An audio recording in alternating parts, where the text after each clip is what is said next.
40 రోజులు ఆకలితో ఉన్న మనిషిని ఎవరు పరీక్షించగలరు? అదే సమయం.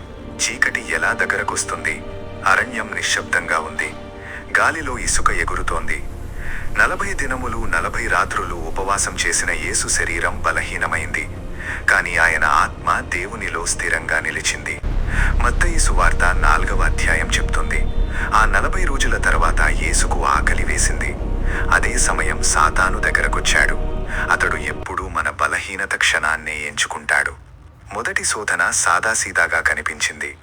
నీవు దేవుని కుమారుడైతే ఈ రాళ్లను అన్నముగా చెయ్యుము. ఆకలి ఉన్నప్పుడు ఆ మాటలు ఎంత ఆకర్షణీయంగా ఉంటాయి. శక్తి ఉంది కదా, ఒక్క మాటతో రాళ్ళు అన్నమవుతాయి. కాని యేసు అలా చేయలేదు. ఆయన సమాధానమిచ్చాడు.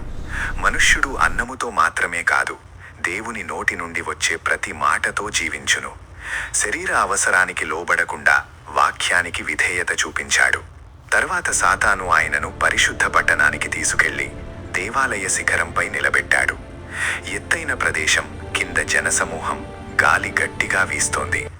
నీవు దేవుని కుమారుడైతే దిగువకు దూకుము, దేవదూతలు నిన్ను కాపాడుదురు అని అతడు చెప్పాడు. ఈసారి వాక్యాన్నే వక్రీకరించి ఉపయోగించాడు. అది అహంకారానికిచ్చిన ఆహ్వానం. ప్రజల ముందు అద్భుతం చూపించు. కాని యేసు ప్రశాంతంగా, దృఢంగా సమాధానమిచ్చాడు. నీ దేవుడైన ప్రభువును శోధింపవద్దు. దేవుని శక్తిని పరీక్షించడానికి కాదు, ఆయన చిత్తానికి లోబడటానికి మనం పిలువబడ్డాం. మూడవసారి సాతాను ఆయనను ఒక ఉన్నత పర్వతంపైకి తీసుకెళ్లి లోక రాజ్యాలన్నీ, వాటి మహిమను చూపించాడు. బంగారు కిరీటాలు, ప్రకాశించే నగరాలు, అధికారం, ప్రభావం అన్నీ ఒక్క క్షణంలో. నీవు నన్ను నమస్కరించిన ఎడల ఇవన్నీ నీకిస్తాను. సిలువ లేకుండా మహిమ, బాధ లేకుండా రాజ్యం. త్వరిత విజయానికిచ్చిన ఆఫర్ అది.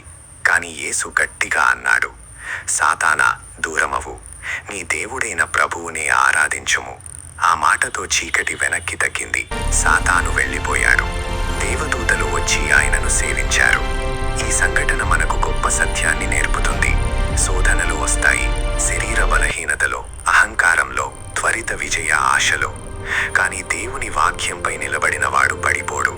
అరణ్యంలో గెలిచిన యేసు తర్వాత సేవలో గెలిచాడు. చివరికి సిలువపై కూడా విజయం సాధించాడు. కాబట్టి మీ జీవితంలో పరీక్షలు వచ్చినప్పుడు భయపడకండి. అవి మీను కూల్చడానికి కాదు, మీను బలపరచడానికి. దేవుని వాక్యాన్ని పట్టుకొని నిలబడితే ప్రతి శోధన వెనక్కి తగ్గుతుంది. అదే ఈ కథ యొక్క నీతి. విధేయతే నిజమైన విజయం. దేవుని ఆరాధనలో నిలబడిన వాడే చివరికి గెలుస్తాడు.